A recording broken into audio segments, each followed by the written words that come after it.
Shelby, first of all, if I'm walking around your vehicle and I see wheel rash, it's really easy to do it. I'd say, hey, Shelby, you got wheel rash, my man. This appears to me that you have been through a bank drive-in or a fast food drive-in and scraped your wheel on a curb. Is that what happened? Unfortunately. Okay. You know what? Yeah, I mean, this is Playhouse 92. I mean, you know what? You might have coverage, Shelby, that'll fix these wheels. Okay? Make your car worth a whole lot more. It's a couple $100 to fix these things. Did you happen to purchase a cosmetic wheel repair policy? No. Okay. Too bad. Had you had that, would fix these for you, no cost to you, make your car worth more. You'll be glad to know the Motor Trend certified vehicle you're looking at comes with cosmetic wheel coverage, complimentary for the first 6 months. You can extend that coverage out to 5 years.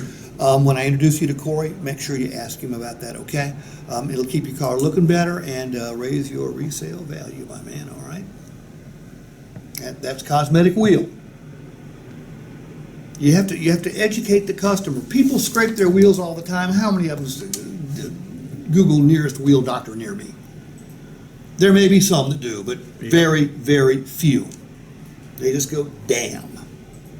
That's what I've always done. Damn. I just got, nor did anybody offer me, nor did it come complimentary, because had it come complimentary for 6 months, I could get my wheels fixed at no cost, because I haven't had the vehicle for, I've had for 5 months already scraped up 2 wheels. Yeah, exactly. Exactly. I don't even know where I've done it, because I'm actually cognizant of that stuff. I try not to. I know it hadn't been my wife, because she hasn't driven my Yes, vehicle. sir.